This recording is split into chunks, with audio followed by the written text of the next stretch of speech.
The anesthesiologist has just inserted the IV into my arm. I can feel the cold liquid beginning to flow. Dr. Harrison stands beside the gurney in his surgical scrubs, giving me a reassuring smile. Tiffany hovers nearby, her face tight with what I thought was concern. Then the doors burst open. My grandson Caleb runs in, his small face streaked with tears. He grabs the gurney rail and screams words that make everyone freeze. "Grandma, stop! They're lying about why Dad needs your kidney. He was in experiments." The room goes completely still. Dr. Harrison's smile vanishes. The anesthesiologist's hand freezes on the IV line. Two nurses who were preparing surgical instruments stop mid-motion. Tiffany's expression transforms from tight concern to something else entirely, something that looks like panic. My head feels fuzzy. Whatever medication they started pumping into my veins is already working, making my thoughts swim like fish darting through murky water. But Caleb's words cut through the fog. Experiments. Lying. My baby grandson wouldn't run into an operating room and scream those things unless something was terribly, desperately wrong. "Caleb, honey." I try to sit up, but the safety straps across my chest hold me down. My voice sounds thick to my own ears. "Get this child out of here immediately," Dr. Harrison snaps. His reassuring demeanor has evaporated completely. This is a sterile environment. This disruption is completely inappropriate. Tiffany lunges toward Caleb. "You little brat, what do you think you're doing?" Her voice is shrill, almost unrecognizable. She grabs for his arm, but he dodges, pressing himself against my gurney. "Don't let them take you, Grandma." Caleb's crying harder now, his thin shoulders shaking. "Dad was taking medicine for a company. They gave him pills and it made his kidneys stop working. Mom knows, she was part of it." "The child is hysterical," Tiffany says, her voice suddenly controlled again, like she's flipped a switch. She reaches for Caleb once more. He's been so upset about his father's illness. He's confused, making up stories. "Brian, you know how kids are. They overhear things and misunderstand." But I'm watching her face. I've known Tiffany for 12 years, since she and Brian started dating in college. I've watched her negotiate business deals, handle difficult clients at her pharmaceutical sales job, smooth over family conflicts at Thanksgiving dinners. I know when she's working an angle. And right now, she's working one. "Stop," I say, fighting the sedation that's trying to pull me under. "Take this IV out. Stop everything. I need to know what my grandson is talking about." "Mrs. Thompson, we don't have time for this." Dr. Harrison moves to block Caleb from my view. "Your son is in critical condition. Every minute we delay decreases his chances of survival. This child has obviously been traumatized by seeing his father so ill. He's confused." "I'm not confused," Caleb's voice cracks. "I heard Mom on the phone. She said Dad was in experiments and that's why his kidneys don't work. She said they needed Grandma's kidney special because of her blood." The security guard arrives then. Marcus, I think his name is. I've seen him at the hospital entrance, always friendly, always holding doors for elderly patients. He looks uncomfortable now, shifting his weight from foot to foot. "Ma'am, I need you to come with me," Marcus says gently to Caleb. "Let's let the doctors work." "No. No, no, no." Caleb fights as Marcus reaches for him. "Grandma, please." "Mom said it on the phone. She said Dad's kidney problem is useful for them." She said useful. What does that mean? Why would Dad being sick be useful? Something cold that has nothing to do with the IV medication spreads through my chest. Useful? Why would my son's kidney failure be useful to anyone? "Enough of this circus," Tiffany says sharply. She nods to Marcus. "Get him out. Now. This is a medical facility, not a playground." As Marcus gently but firmly guides Caleb toward the door, my grandson does something that changes everything. He pulls a folded piece of paper from his jeans pocket and throws it onto my lap. It flutters down, landing on my hospital gown. "Read it, Grandma. I found it in Dad's desk. Read it." Then he's gone, dragged through the double doors, his cries echoing down the hallway. Everyone's attention is on the commotion, on the closing doors. I use those seconds to grab the paper with shaking, IV-attached hands. I unfold it as quickly as I can, my fingers clumsy with whatever drugs are in my system. It's a printed document, official-looking, with a logo at the top. Next Gen Therapeutics. The heading reads Clinical Trial Participant Agreement. And there, halfway down the page, is my son's signature. Brian Thompson, dated 3 years ago. My eyes scan frantically. Nephro-enhanced protocol. Experimental medication. Kidney function monitoring. Participant assumes all risks. Below the printed document, in my grandson's careful, childish handwriting, are words written in pencil. Grandma, Mom said they need your kidney special because of your blood. She said it to someone on the phone. She said Dad's kidney problem is useful for them. The room tilts. Or maybe that's just the medication. Mrs. Thompson, you need to let us proceed. Dr. Harrison's voice sounds far away. Your son is dying. I look up at him, then at Tiffany. Her face is composed now, but I can see the tension in her jaw, the way her hands are clenched into fists at her sides. My son, I say slowly, fighting to keep my words clear, was in medical experiments, drug experiments. That's what caused his kidney failure. Many people volunteer for clinical trials, Dr. Harrison says smoothly. It's completely legal and regulated. Sometimes there are unforeseen side effects.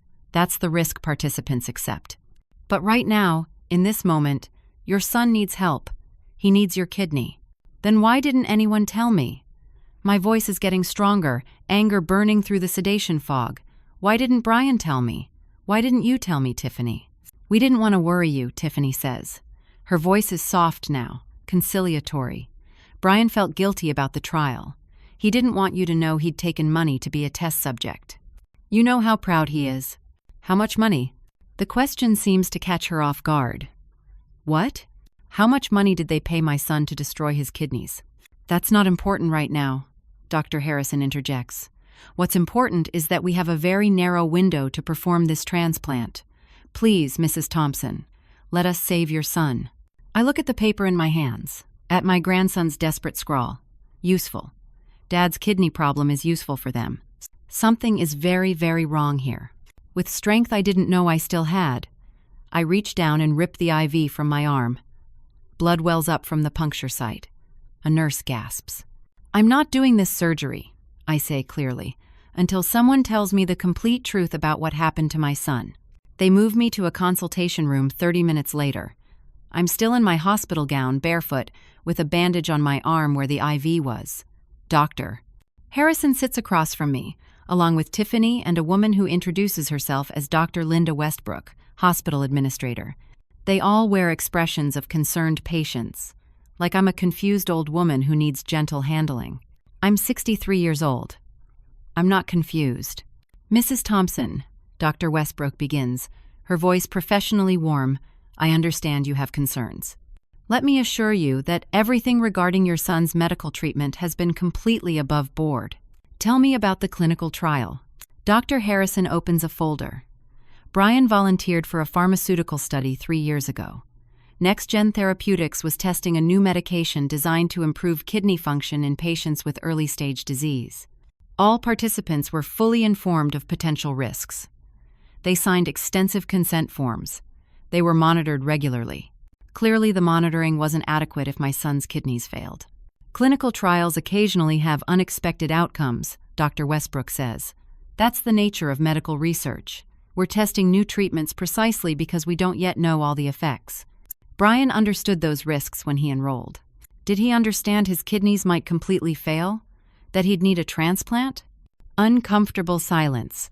The specific outcome wasn't predictable, Dr. Harrison finally says. But kidney damage was listed as a possible side effect. He was informed.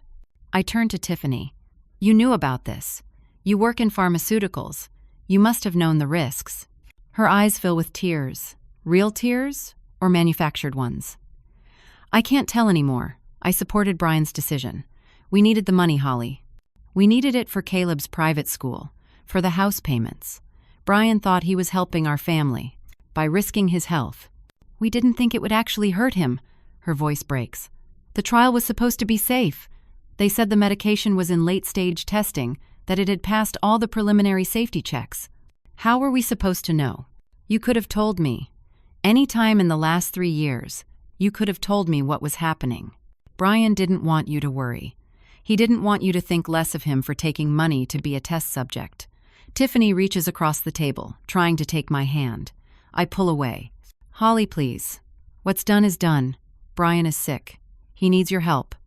Now, today. We can't change the past, but we can save his future. I want to see him.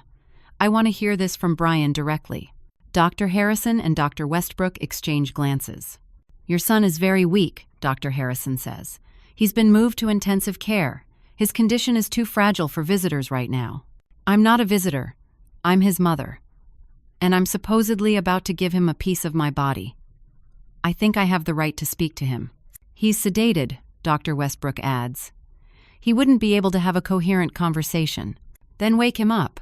Mrs. Thompson, you're being unreasonable. Tiffany's tears have dried up remarkably fast. You're wasting time. Every hour we wait, Brian gets weaker. Do you want your son to die while you play detective? I want to understand why my grandson ran into an operating room screaming that you're all lying to me. He's 10 years old. Tiffany's voice rises. He's terrified and confused. He heard adults talking about complicated medical issues he doesn't understand. He put together a story in his head that isn't true. Then explain why he said his father's kidney problem is useful to you. The room goes quiet again. I have no idea what he meant by that, Tiffany says, but her voice is too careful, too measured. Show me Brian's medical files. All of them. From the trial and from now. Dr. Westbrook stands. I'll have them brought in. But Mrs. Thompson, I want you to understand something.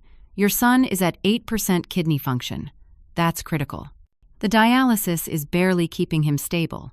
He's been moved to priority status on the transplant list, but there are no other matches available. You are his only option. Without this transplant, he will die. Probably within the next few weeks. The weight of those words settles on my shoulders. My baby boy. The child I rocked through colic and night terrors. The teenager I taught to drive. The man who called me every Sunday just to chat. He's dying, and I can save him. But something is wrong. Something beyond the tragedy of his illness. They bring the files. Thick folders full of lab results, progress notes, imaging studies. I'm not a doctor, but I can read dates and numbers. Brian's kidney function started declining 18 months ago, according to these records. Sharp drop 12 months ago. Critical levels 4 months ago. 4 months ago. I pull out my phone. My hands are steady now. No more shaking. I scroll through my photos, find what I'm looking for. This, I say, turning my phone around, is from 3 months ago. Caleb's baseball game. Brian is in the background, right there. They lean in to look. In the photo, my son stands at the chain-link fence, hands gripping the metal, face animated as he watches his son at bat. He looks healthy, vigorous. Not like a man in kidney failure. You're misremembering the date, Tiffany says immediately. I show her the timestamp. July 16th. 3 months ago. Look at him. Does he look like someone whose kidneys are functioning at 8%? Kidney failure can be invisible, Dr. Harrison says. Many patients appear healthy until they suddenly crash. Brian was very good at hiding his symptoms. He didn't want to worry you or Caleb. I video called him that day after the game. We talked for 20 minutes. He seemed fine. Appearances can be deceiving, Dr. Westbrook says. Your son is very ill, Mrs. Thompson. That's not in question. The medical evidence is clear. But doubt has planted itself in my mind. Small, but growing. I want to see him. Right now. No more excuses. Take me to Brian or I'm leaving this hospital. They have no more arguments. Dr. Harrison sighs, stands. Fine. Follow me. We walk through corridors, past nurse stations, into the intensive care unit. They lead me to a room with glass walls, machines beeping and humming. And there's my son. Brian lies in the hospital bed, connected to multiple monitors, and an IV drip. He looks pale, thinner than I remember, but his eyes are open. Alert. When he sees me, those eyes fill with tears. Mom, he says, his voice rough but clear. I'm so sorry. They told me you already agreed. They told me you wanted to do this. I walk to his bedside, take his hand. It's warm, solid. He squeezes my fingers. Brian, honey, what's going on? I messed up, Mom. I really messed up. The clinical trial? He closes his eyes. Yeah, the money seemed like such an easy answer. $50,000 just for taking some pills and letting them monitor me. It seemed safe. $50,000. A life-changing amount for a young family. And it made you sick. My kidneys started failing about a year after the trial ended. They said it was probably unrelated. But then more trial participants started having problems. The company denied any connection. Do you need a kidney transplant, Brian? Really need one? He nods, tears sliding down his temples into his hair. Yeah, Mom, I really do. My kidneys are in bad shape, but he stops, looking past me, to where Tiffany stands in the doorway. But what? It's not as critical as they told you. I'm on dialysis. It's working okay. I'm not dying tomorrow or next week. I have time. My heart squeezes. Then why the rush? Why did they have me scheduled for surgery today? I don't know. Tiffany said you wanted to do it as soon as possible. She said you were anxious to help me. I turned to look at Tiffany. Her face is pale now, her earlier confidence cracking. I never said I wanted to rush into surgery. In fact, I asked about waiting, doing more testing, making sure everything was safe. There must have been a miscommunication, Tiffany says, but her voice is thin. Before I can respond, Dr. Westbrook appears in the doorway beside Tiffany. Mrs. Thompson, we need to discuss the consent forms you signed. What consent forms? The surgical consent. You signed them 3 weeks ago. They're legally binding documents. The surgery is scheduled, the team is assembled, the operating room is reserved. You've agreed to this procedure. I never signed consent for surgery. Dr. Westbrook holds up a folder. I have them right here. Dated 3 weeks ago. Witnessed by a notary. Your signature is on every page. She spreads the papers on the bedside table. And there, on page after page, is what looks like my signature. My blood runs cold. I didn't sign these. That's your signature, Tiffany says. She's regained her composure, her voice confident again.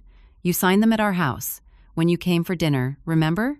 I gave you some papers to sign about Brian's medical insurance, family medical history information. And suddenly I do remember. 3 weeks ago. Sunday dinner.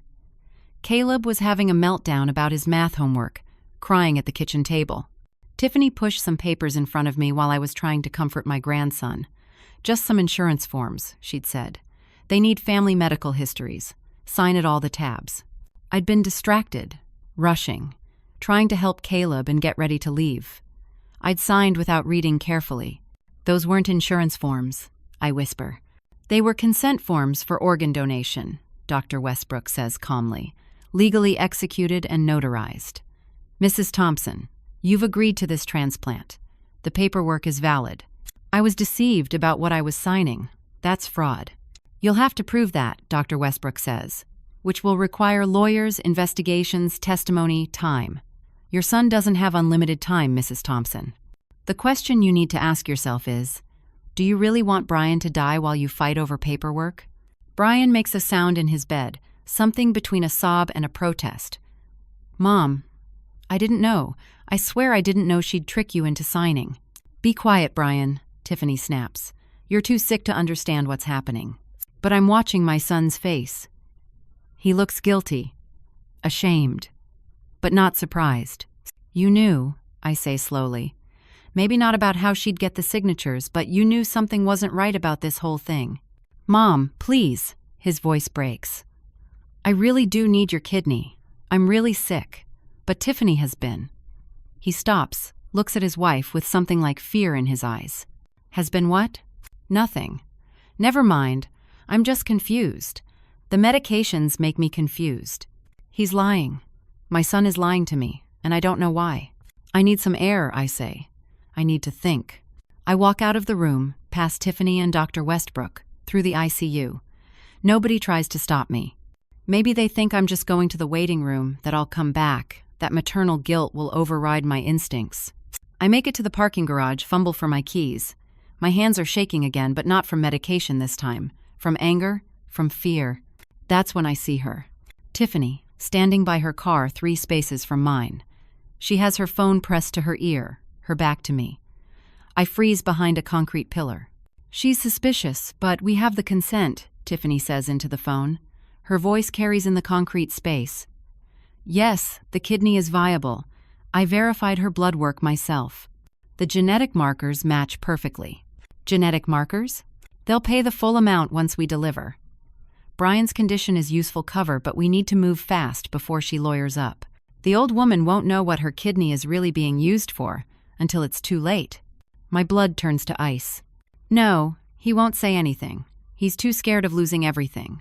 And the kid has been handled. No one will believe a 10-year-old over medical professionals. She ends the call, gets in her car, drives away. I stand behind the pillar, my mind racing. My kidney isn't just for Brian. They're planning to use it for something else. Something they'll pay Tiffany for. Something involving genetic markers. What have I almost let them do to me? I sit in my car for a long time, shaking. Then I drive home on autopilot, my mind spinning with fragments of information that don't quite fit together. Clinical trial, kidney failure, genetic markers, payment, Brian's guilty face, Caleb's desperate warning. When I pull into my driveway, my sister Janet is sitting on my porch steps. She stands when she sees me, her face creased with worry. "I got your voicemail from this morning," she says. "You sounded strange. What's happening with Brian's surgery?" I haven't cried yet, but seeing Janet break something loose, she's 4 years older than me, has been protecting me since we were kids. I collapse into her arms and sob. They're lying to me. All of them. And I don't understand why. We go inside. I make tea with shaking hands and tell her everything. The clinical trial, Caleb's warning, the consent forms I signed without knowing, the phone call I overheard in the parking garage. Janet listens without interrupting, her face growing grimmer with each detail. "We're going to the police," she says when I finish. "Right now. This is fraud at minimum. Maybe conspiracy. Maybe worse. But what if I'm wrong? What if I misunderstood the phone call? What if Brian really is dying and I'm wasting time? Then the police will tell us that. But Holly, listen to yourself. A pharmaceutical company gave your son drugs that destroyed his kidneys. His wife tricked you into signing consent forms. You overheard her talking about payment and using your kidney for something beyond the transplant. This isn't a misunderstanding. This is criminal." She's right. I know she's right. We drive to the police station. The officer at the front desk listens to my story with increasing attention, then gets a detective. Detective Angela Torres, a woman in her 40s with sharp eyes and a patient manner. We sit in an interview room. I tell the story again, more coherently this time.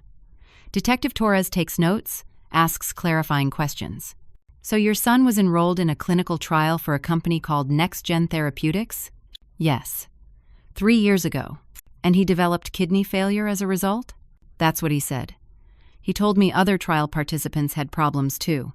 Detective Torres writes this down. "I'll look into Next Gen. We've had them on our radar before. Multiple complaints about ethical violations, but nothing we could make stick. They have expensive lawyers. Can you investigate them? Find out what they're planning to do with my kidney?" "Here's the problem, Mrs. Thompson. You signed consent forms for the transplant. Even if you were deceived about what you were signing, that's difficult to prove. It becomes a civil matter, not criminal. You'd need a lawyer to fight it." "What about the phone call I overheard? About payment and genetic markers?" "That's concerning, but it's hearsay. Without a recording or documents, I can't use it as evidence.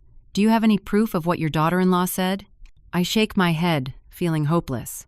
"What I can do," Detective Torres continues, "is look into Next Gen's trial records. See if there's a pattern of adverse effects they didn't report. Talk to other participants. But that takes time." "Does your son have time?" "They said he's critical. But Brian told me today he's not dying immediately. He's stable on dialysis. So there's time to investigate properly before any surgery happens. But they have signed consent forms. Can they force me to go through with it? No. Organ donation has to be voluntary. Consent can be withdrawn. But if they claim you're mentally unfit or unstable, they might try to get power of attorney transferred to someone else. Has anyone suggested you're not thinking clearly?" I remember Dr. Westbrook's careful words, Dr. Harrison's impatience, Tiffany's implications that I'm being unreasonable. "They're setting that up," I say slowly. "Aren't they? If I refuse, they'll claim I'm incompetent. It's a common tactic. Is there anything else you can tell me? Any documentation? Witnesses?" I think of Caleb, my grandson. He's the one who warned me. He found the trial consent form. He heard his mother on the phone. He's 10? Yes. A child's testimony is difficult, especially against his own mother. Defense lawyers would tear it apart. Detective Torres closes her notebook. Here's what I recommend. Don't go back to that hospital. Find a lawyer who specializes in medical cases. Get your son's complete medical records from an independent source. If they try to contact you, record the conversations, if your state allows it. And be careful. If there's money involved, people can become dangerous. We leave the police station with a list of lawyers and a growing sense of dread. It's now early evening. I'm exhausted, but my phone keeps ringing. Hospital numbers, Tiffany's number. I let them go to voicemail. At home, Janet and I listen to the messages. Dr. Westbrook, Mrs. Thompson, we need to reschedule your surgery. Please call us immediately to coordinate. Your son's window is closing. Tiffany crying, Holly, please. I know you're upset. I know I handled things badly, but Brian is your son, your only child. How can you abandon him when he needs you most? Please call me back. Another from Dr. Harrison. Mrs. Thompson, I'm concerned about your mental state. Walking out of the hospital today showed very poor judgment. I think you need a psychological evaluation before we proceed. I've recommended to your family that they pursue emergency power of attorney. They're doing it, I say. They're building a case that I'm incompetent. Janet's face is grim. We need that lawyer. Tonight. But before we can make calls, my phone rings again. Brian's number. Not Tiffany's, Brian's. I answer. Mom? His voice is rough, urgent. Mom, please come back to the hospital. I need to tell you everything. Come alone, tonight. I'll tell you the whole truth. Brian, what's happening? What's Tiffany involved in? I can't talk on this phone. She could be listening. Please, Mom, come to my room. Around 11. When visiting hours are over, use the emergency entrance. I'll make sure security lets you through. I'll tell you everything. I promise. Is this a trap? A long pause. I deserve that question. But no. I'm trying to fix this. I should have done it sooner. Please, Mom. Trust me one more time. The line goes dead. Don't go, Janet says immediately. It's obviously a trap. He's my son. Who lied to you? Who let his wife trick you? Who knows about whatever scheme they're running and hasn't warned you until now? She's right. But I hear the desperation in Brian's voice. The fear. And under it, maybe something else. Regret. Resolve. I have to try, I say. He's still my son. At 10:45, I drive back to the hospital. The parking lot is nearly empty. The emergency entrance glows in the darkness. I feel like I'm walking into something I can't control, but I keep moving forward. The security guard at the emergency desk is Marcus, the same man who removed Caleb from the operating room this morning, a lifetime ago. Mrs. Thompson, he says. Your son said you'd be coming. I'll take you to his room. Is Tiffany here? She left an hour ago. It's just Mr. Thompson in ICU. We walk through quiet corridors. Most of the lights are dimmed for night. Our footsteps echo. My heart pounds. Brian's room is dark, except for the glow of monitors. Marcus opens the door for me, then withdraws. My son sits up in bed, more alert than he was this afternoon. When he sees me, his face crumples. Mom, close the door. We don't have much time. I close it, move to his bedside. Brian, what's happening? I need to tell you fast before Tiffany comes back. She thinks I'm asleep. He takes a shaky breath. The pharmaceutical company's drug destroyed my kidneys, yes. But I'm stable on dialysis. I'm not dying immediately. That's what you told me this afternoon. But here's what I didn't tell you. Tiffany works for NextGen. She's not just a pharmaceutical sales rep. She's part of their clinical research division. She was monitoring the trial subjects. My blood chills. She was monitoring you? She recruited me. We were having financial problems, and she told me about this great opportunity. $50,000. I didn't know she was involved with the company running it. She said she just heard about it through work connections. She lied to you. About everything. When my kidneys started failing, I wanted to sue, but she convinced me not to. She said the company would bankrupt us with legal fees. She said they'd claim I violated the trial terms and I'd end up owing them money. She scared me into keeping quiet. Why? Because she saw an opportunity. Mom, your blood type is O negative. That's rare. But it's more than that. You have specific tissue markers. Really specific markers. Genetic stuff I don't fully understand. How would she know that? Brian looks ashamed. She took samples. Remember last year when she offered to do a family health screening? She said it was a free benefit from her company, genetic testing for disease risk? I remember. Tiffany had brought home testing kits, mouth swabs, blood draws. She'd said it was a new program her company offered to families. She was testing my genetics? Testing everyone's. Mine, Caleb's, yours, even her own. But yours came back with something special. Some rare genetic markers that the company has been searching for. They need tissue samples from people with your specific profile for their next trial phase. What kind of trial? Regenerative medicine, kidney regeneration. They're trying to develop a treatment that can regrow damaged kidney tissue. They need genetic material from people with certain markers to develop it. My kidney. Not just for transplanting to me, for harvesting tissue, for research. They'll transplant it to me, yes, but they'll take samples first. Maybe significant samples. Maybe more than samples. I don't know exactly what they're planning. And Tiffany is helping them. They're paying her $250,000. She showed me the contract. I told her it was wrong, that I wouldn't let her do it. She said if I refused, she'd divorce me, take Caleb, and I'd lose everything. She said no one would believe me anyway, that I'm a failed clinical trial participant with no credibility. The pieces are falling into place, forming a picture that makes me sick. So you let her trick me into signing consent forms. I didn't know she was going to do that. I swear, Mom. She told me you'd agreed. She said you wanted to help me. By the time I realized you didn't know the full truth, you were already scheduled for surgery. I tried to talk to her, tried to convince her to stop, but she said it was too late. That everything was arranged. That if I tried to back out now, the company would destroy us. They'd sue me for violating confidentiality agreements. They'd ruin me. So you were going to let them cut me open and steal pieces of my kidney for research without my knowledge. Tears streamed down his face. I'm sorry. I'm so sorry. I was scared. I was weak. I've been weak through this whole thing. But when Caleb ran into that operating room today, when I saw what he was willing to risk to save you, I realized I couldn't do this anymore. I can't let them hurt you. Why are you telling me now? Why not this afternoon? Tiffany was watching me. Dr. Westbrook, too. They've been monitoring my calls, my visitors. I had to wait until Tiffany left.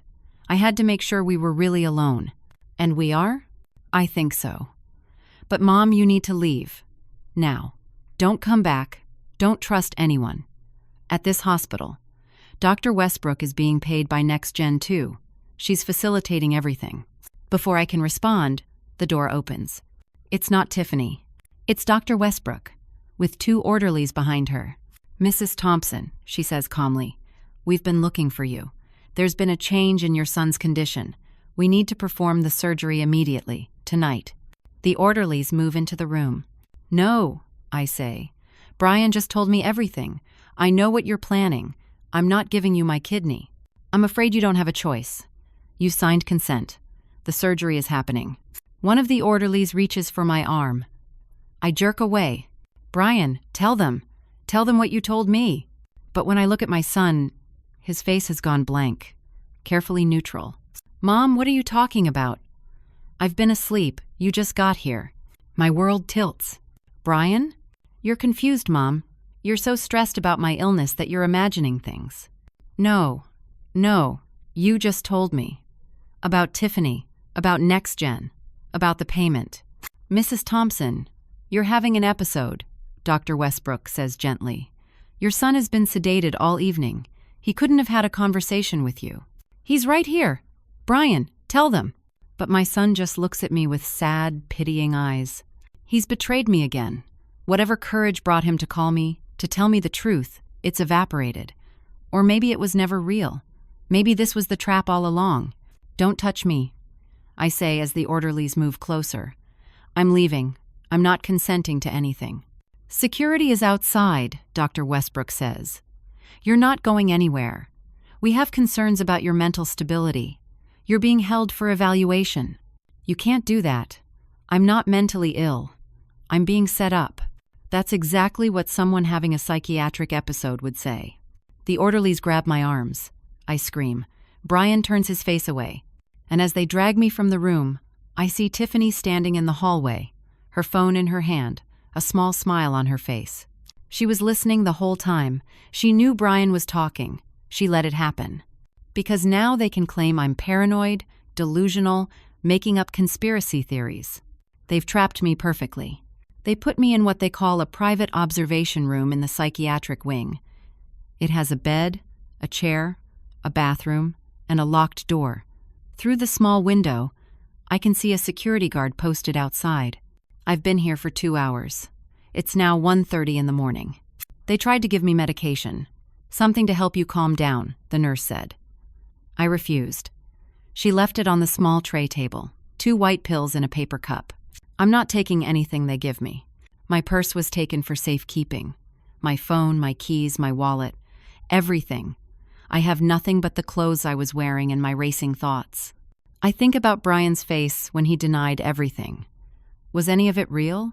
Did he actually tell me the truth, then betray me again when he got scared? Or was the entire conversation an act, designed to make me sound crazy when I repeated it? I don't know. I don't know anything anymore. The door's small window shows the hallway beyond.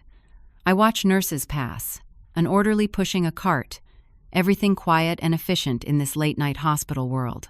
Around 2 in the morning, I hear voices outside my door. I press my ear against it. "Prep her at 4:30. That's Dr. Westbrook's voice. If she's still refusing, we'll use the mental health hold. Her son has legal medical power of attorney anyway. Once it's done, it's done. My heart hammers. They're planning to operate in less than 3 hours, with or without my cooperation. I look around the room desperately. The door is locked. The window is too small to fit through, even if I could break the reinforced glass. The bathroom has no windows at all. I'm trapped. Think, Holly. Think. The security camera in the corner. Someone must be watching it. Maybe someone who isn't part of this conspiracy. Maybe someone who would help if they knew what was happening.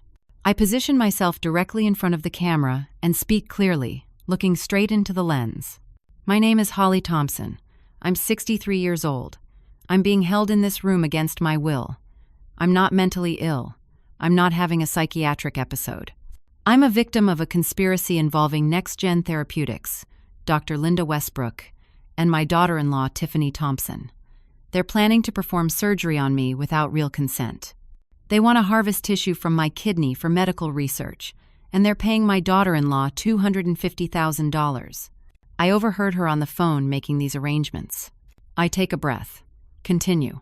My son Brian was part of a clinical trial 3 years ago that destroyed his kidneys. The same company running that trial now wants my kidney because I have rare genetic markers they need for research. They tricked me into signing consent forms. When I refused to go through with the surgery, they claimed I was mentally unstable so they could hold me here and operate anyway. I'm speaking quickly, urgently, trying to get everything out. If I die, or if I go into surgery, investigate next-gen therapeutics. Investigate Dr. Westbrook. Investigate the clinical trial Brian was in. This is medical fraud. This is kidnapping. This is assault. My name is Holly Thompson. Please, someone, help me. I repeat this several times, hoping the security footage is being recorded, hoping someone, somewhere, is watching. Then I sit on the bed and wait. 3 in the morning, 3:15, 3:30. At 3:45, I hear the lock mechanism click. The door opens. It's Marcus, the security guard. He looks conflicted, uncomfortable. "Ma'am," he says softly, I need to talk to you. Are you here to take me to surgery?" "No, I'm here because I saw what you said on the camera. I recorded it on my phone." Hope flares. "You believe me? I've worked here 12 years. I've seen a lot. And something about this whole situation hasn't felt right. The way they rushed you earlier today. The way your grandson was so desperate.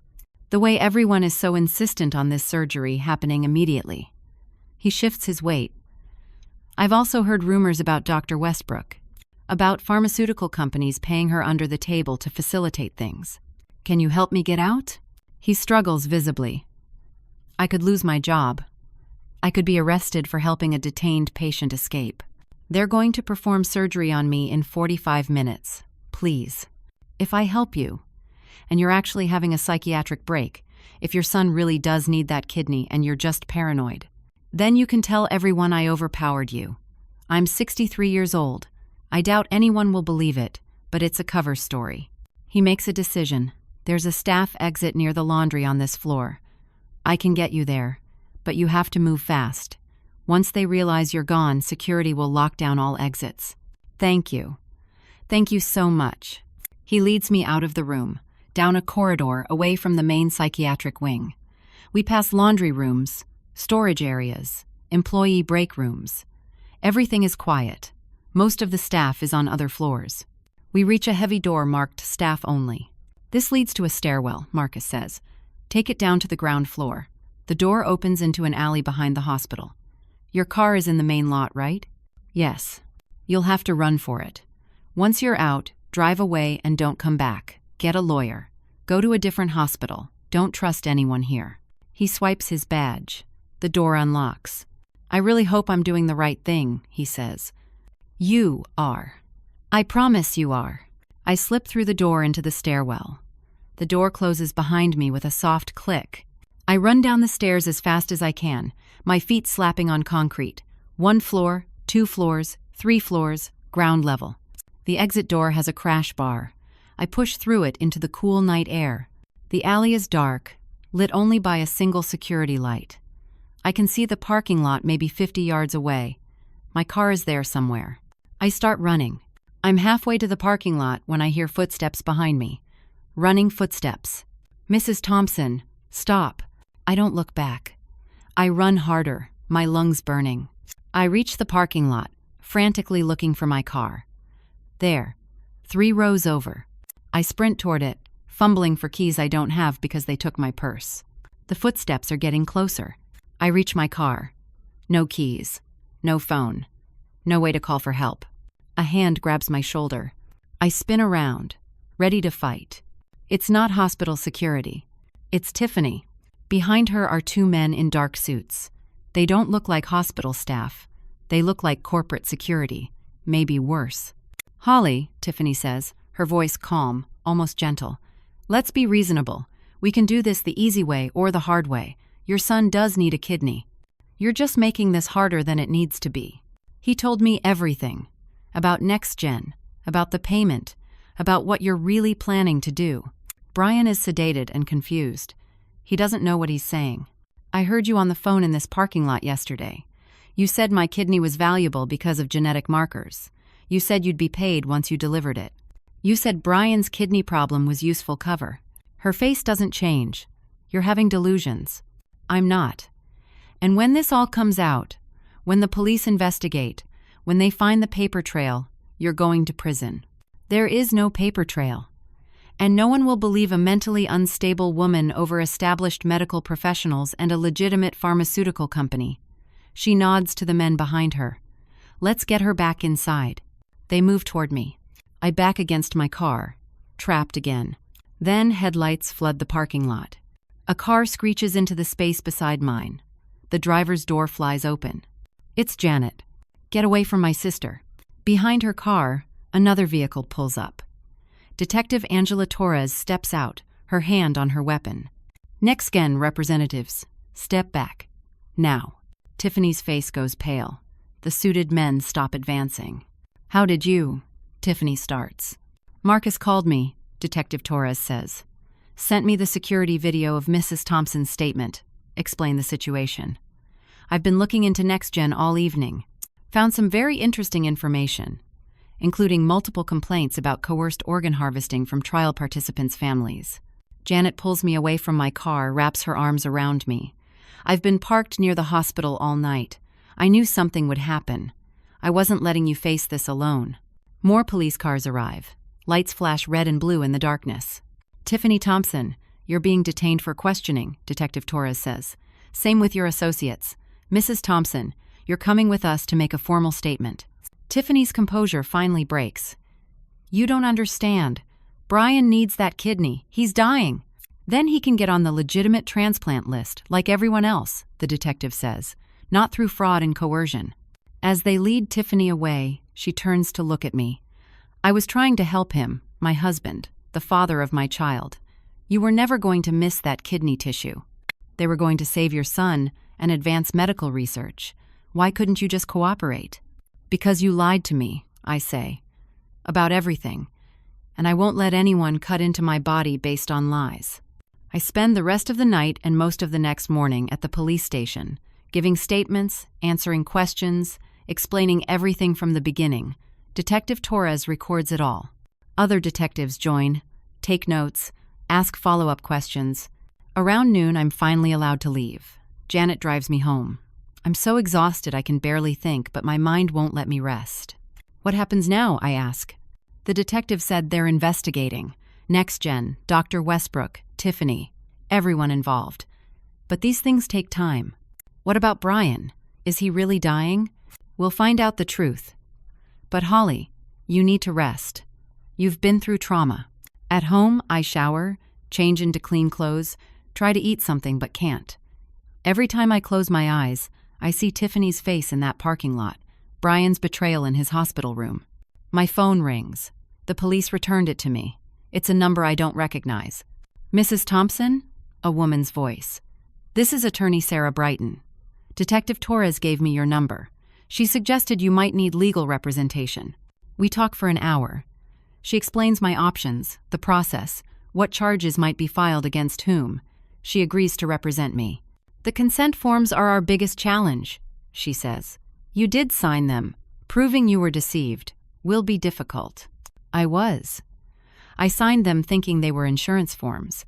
I believe you. But we'll need evidence, witnesses, documentation. Caleb, my grandson, he saw what his mother did. A child's testimony is complicated, especially against a parent, but we'll work with what we have. That evening, Detective Torres calls. "We've executed a search warrant on Tiffany's home and computers. We're finding interesting things. Emails discussing you, contracts with NextGen, payment schedules. Your genetic test results with notes about how valuable they are. So you have proof. We're building a case. But Mrs. Thompson, I need to tell you something. Your son's condition is being evaluated by independent doctors. Tiffany and Dr. Westbrook were controlling all his medical information. And he does have kidney failure, that's real. But he's more stable than they claimed. He's not in immediate danger of death. The urgency was manufactured to pressure you." Relief and anger war in my chest. "Can I see him?" "Not yet. He's still at the hospital, and we're investigating the facility. Once we have him transferred somewhere else, somewhere not connected to this case, then yes." 2 days pass in a blur of lawyers and police interviews and sleepless nights. Janet stays with me. I can't be alone.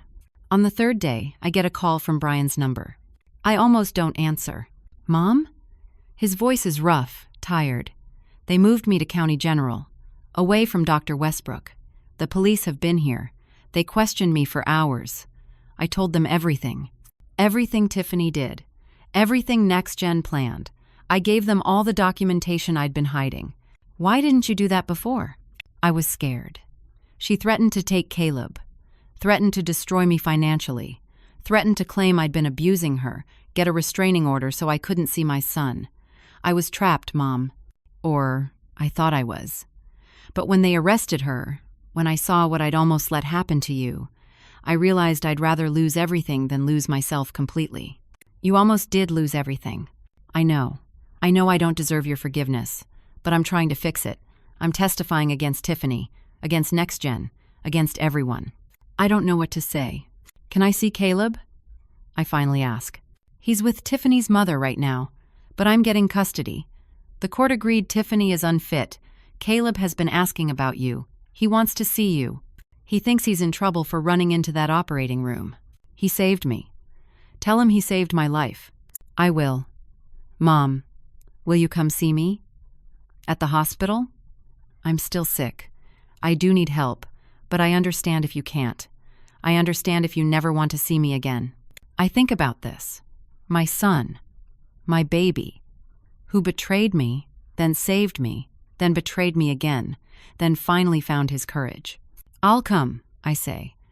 But things are different now, Brian. You understand that? I do. Whatever you're willing to give, I'll be grateful for. I visit him the next day at County General. He's in a regular room, not ICU. Connected to a dialysis machine, but looking better than he did at the other hospital. Clearer-eyed. Present.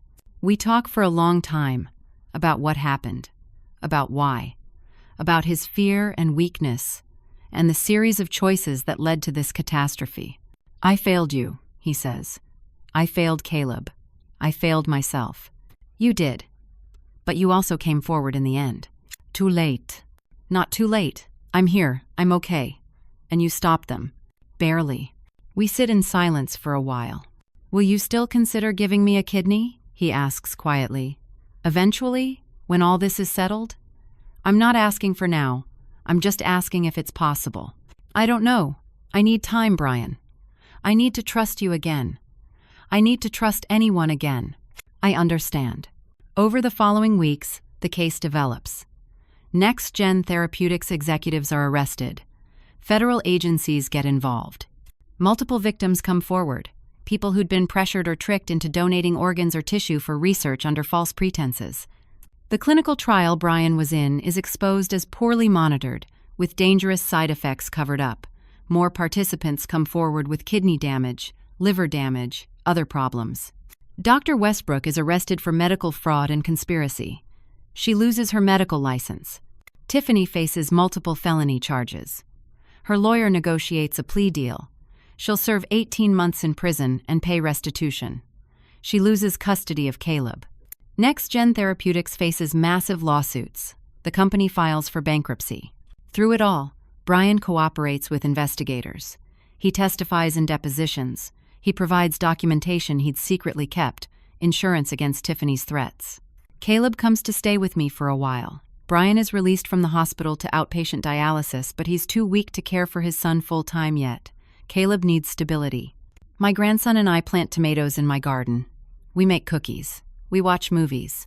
We don't talk much about what happened, but slowly, he relaxes. The tension leaves his small shoulders. One evening, he asks, "Grandma, are you mad at me for running into the operating room?" "Mad at you? Sweetheart, you saved me. But I got everyone in trouble. You told the truth. That's never wrong, even when it's hard, even when it causes problems. You were braver than any of the adults." Dad cried when the police took Mom away. "I didn't know what to do. That wasn't your fault. None of this was your fault. Do you still love Dad?" I consider this carefully. Yes, but love and trust are different things. I love him because he's my son, and because I see him trying to do better. But trusting him again will take time. Are you going to give him your kidney? I don't know yet. 2 months later, Brian's case is reviewed by an independent medical board. His kidney function is stable on dialysis. He's placed on the legitimate transplant list. The wait time is projected to be 2 to 3 years for a deceased donor match. I can wait, he tells me. I'm getting stronger. I'm attending support groups for clinical trial victims. I'm seeing a therapist. I'm being a father to Caleb. I can wait. But I see him growing weaker. Dialysis is keeping him alive but not healthy. He's tired all the time. He can't work. He can barely play with Caleb. 3 months after the arrests, I make a decision. I tell Janet first. "Are you sure?" she asks. "After everything?" "I'm sure. But this time it's completely on my terms, my choice. No lies, no pressure. I'm doing it because I choose to, knowing everything." I get tested at County General, far from any connection to the previous hospital. Independent doctors. Full disclosure. Real consent forms I read carefully before signing. I am still a match for Brian. "I'll do it," I tell him. But we're waiting for all the legal cases to be resolved. We're waiting until Caleb is settled. We're waiting until I'm ready. And you're going to continue therapy. You're going to continue working on yourself.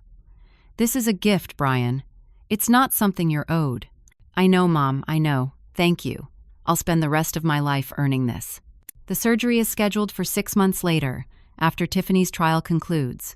after the federal investigations wrap up, after our family has had time to begin healing. The months between my decision and the surgery are full of therapy. Individual therapy for me, family therapy for Brian, Caleb, and me, group therapy for clinical trial victims that Brian attends. I testify in multiple trials, against Tiffany, against next-gen executives, against Dr. Westbrook.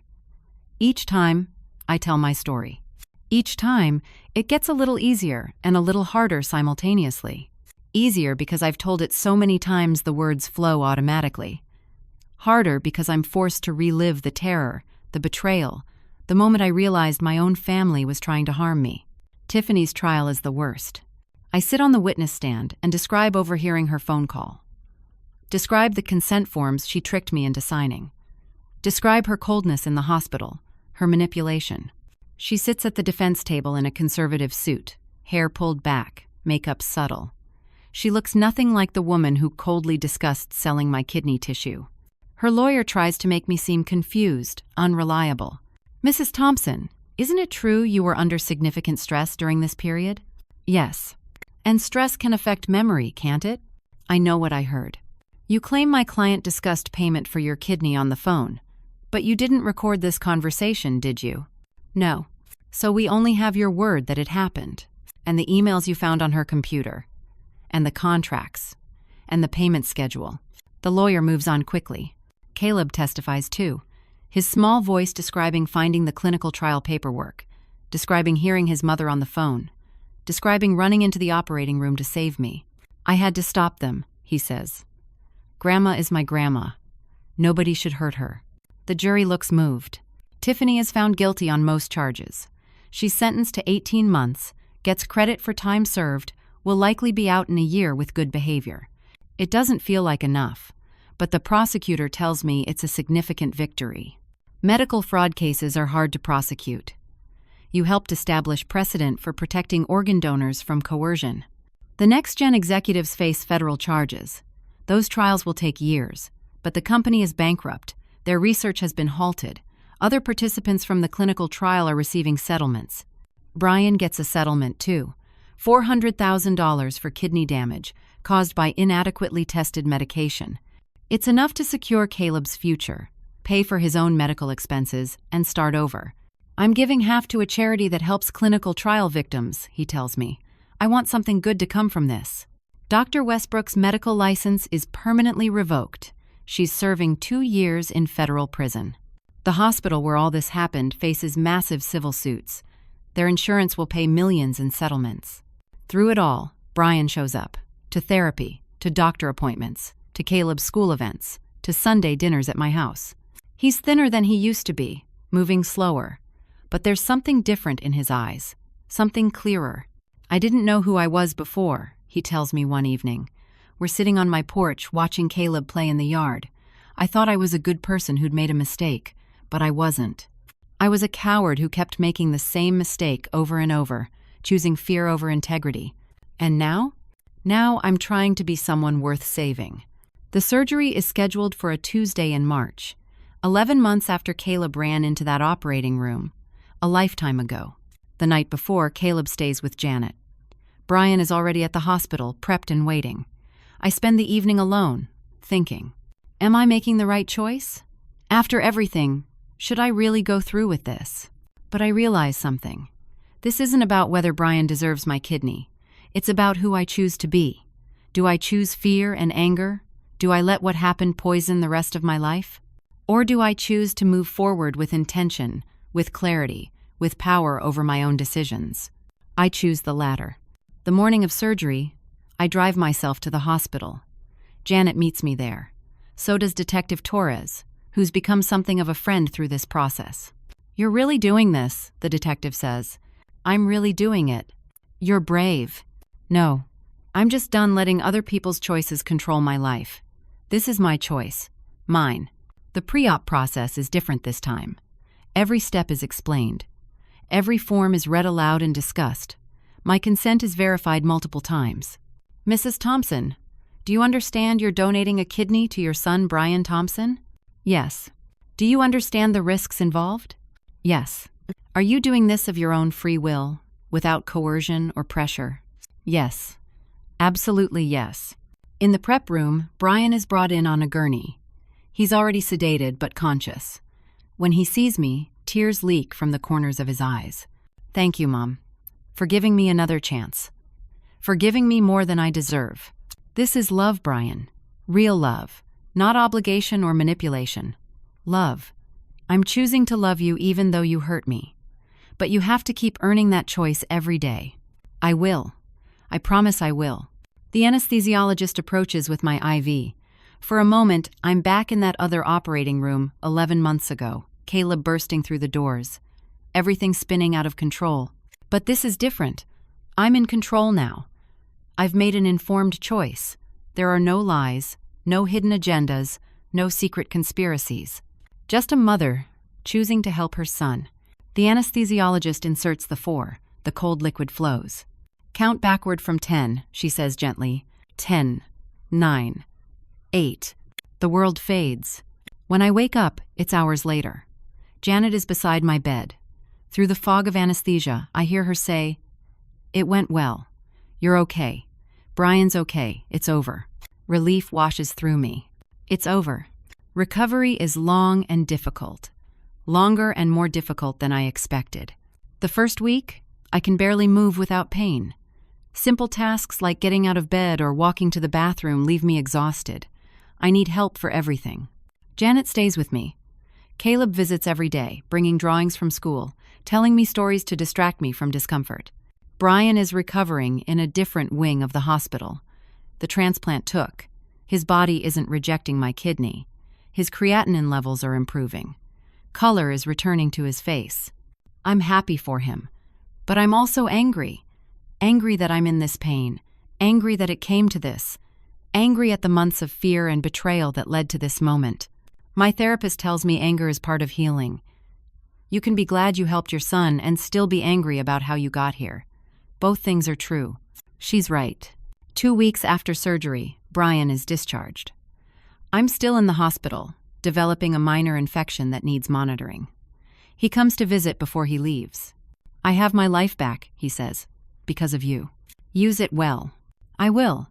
I'm starting a nonprofit, support for clinical trial victims, advocacy for better regulations.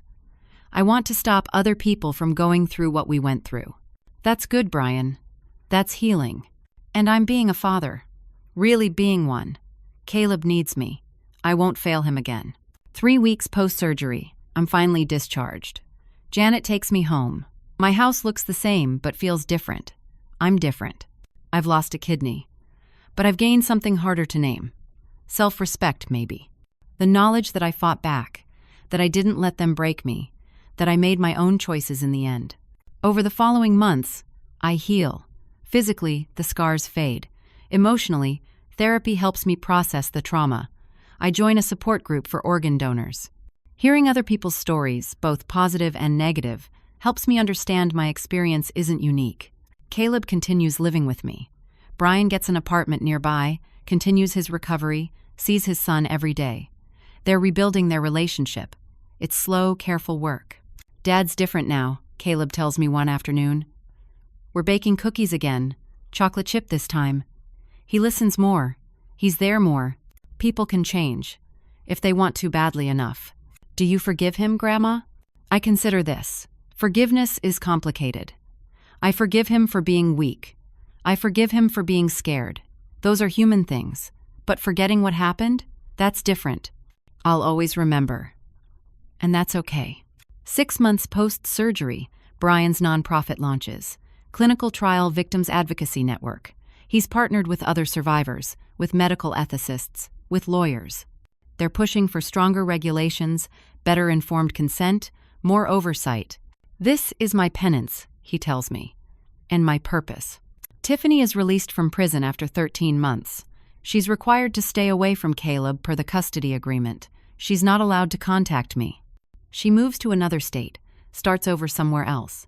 I wonder sometimes if she understands what she did wrong, if she sees herself as a victim of circumstance, or if she's taken responsibility. I'll probably never know. Next Gen Therapeutics is completely dissolved. The executives face various sentences, some prison time, some fines, some plea deals. Their victims receive compensation from liquidated assets. Dr. Westbrook serves her time, is released. I see her once, by accident, at a grocery store. She sees me, turns away quickly, leaves her cart, and walks out. Good. Marcus, the security guard who helped me escape, gets a commendation from the police. He's promoted to head of security at a different, better hospital. He sends me a Christmas card. Thank you for trusting me. You were right. A year after the surgery, I'm fully healed. My remaining kidney is functioning well. I'm healthy, active, living my life. Brian is thriving. His new kidney works perfectly. He's put on weight, has energy, is playing basketball with Caleb again. I got a second chance, he tells me. Not just at life, at being a decent person. We have dinner together every Sunday. Brian, Caleb, Janet, and me. Sometimes Detective Torres joins us. We've become family in a new way. Chosen family, bonded by trauma and healing. One Sunday, Caleb asks, "Grandma, would you do it again? Give Dad your kidney?" Everyone goes quiet, waiting for my answer. If I could go back to the beginning, knowing what I know now, would I sign up for all that pain and fear and betrayal? Yeah. No. If I could go back, I'd report Tiffany and NextGen immediately. I'd protect myself and Brian from all of it. Caleb looks confused. But, I continue, I can't go back. I can only move forward. And knowing what I know now, was it worth it? Did something good come from something terrible? Yes. Your father is alive and healthy. He's being the person he should be. Our family is healing. And maybe, just maybe, the work he's doing will save other people from being exploited. So it worked out? In a way. Not the way anyone planned. But we survived. We're stronger. We learned who we really are. I look at Brian. Some people break under pressure. Your father broke, but then he put himself back together. That takes courage, too. 3 years after the surgery, I'm asked to testify before Congress. They're considering new regulations for clinical trials, stronger informed consent requirements, better monitoring of participants, harsher penalties for companies that exploit research subjects. I tell my story to the committee. I talk about being tricked, pressured, almost forced into a surgery I didn't understand. I talk about the conspiracy to steal my kidney tissue. I talk about fighting back. Organ donation is a beautiful thing. I conclude. I voluntarily gave my son my kidney, and I'm glad I did. But it has to be truly voluntary, truly informed, without lies, without pressure, without hidden agendas. People's bodies are their own. No one should be able to take that autonomy away, no matter how noble the supposed cause. The regulations pass, stronger protections for organ donors, stricter oversight of clinical trials. It's named the Thompson Act, after me and Brian. We did something that matters, Brian says when the bill is signed. Something lasting. You did something that matters, I correct. You turned your biggest mistake into meaningful change. 5 years after the surgery, Caleb graduates from middle school. He's written an essay for his graduation speech about courage, about his grandmother who fought back, about his father who found himself, about choosing truth even when it's terrifying. I sit in the audience and cry. This is healing. This is what coming through fire looks like. That evening at Caleb's graduation party, I stand in my backyard and look at my family. Brian, healthy and whole, flipping burgers on the grill. Caleb, laughing with friends. Janet, pouring lemonade. Detective Torres, who's become Aunt Angela to Caleb. I think about that moment in the operating room. Caleb bursting through the doors, the terror, the uncertainty, the long, dark months that followed. I think about the lessons I learned. Love doesn't mean sacrificing yourself on someone else's altar of lies. Real love is built on truth, even painful truth. Family can betray you, but family can also save you. Both things can be true. The smallest voices sometimes tell the biggest truths. Listen to children. Listen to your instincts. Listen to that voice inside that says something is wrong. Fighting back matters, even when you're scared, even when you're outnumbered, even when you might lose. Your dignity is worth fighting for. And finally, redemption is possible. People can change. Not everyone does, but some do. Brian did. He fought his way back from being someone I couldn't trust to being someone I can love without reservation. That's worth something. That's worth everything. I look at my scar, faded now but still visible. A permanent reminder of what I survived, what I chose, what I lost, and what I gained. I survived. I fought back. I won. Not just my freedom, but my self-respect, my power, my voice. And in the end, that mattered more than anything. Now I have a question for you. Have you ever been in a situation where someone you loved asked you to make a huge sacrifice, but something told you the whole truth wasn't being shared? How did you handle it? Did you follow your instincts, or did you push your doubts aside? I'd love to hear your thoughts in the comments below. If this story touched you, if it made you think about the importance of informed consent and the courage it takes to say no even to people you love, please hit that like button. It helps others find these stories.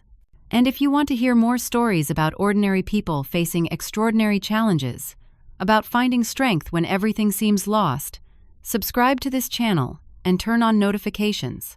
Every story here is about real human struggles and triumphs. Please share this story with someone who needs to hear it.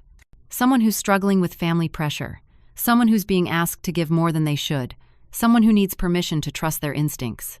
Your share might be exactly what they need. Thank you for listening to my story. Thank you for being here with me through every difficult moment. I hope my experience reminds you that you have power, you have choices, and you're never obligated to sacrifice yourself, even for love. Take care of yourselves. Trust your instincts. And remember, you're stronger than you know. Until next time.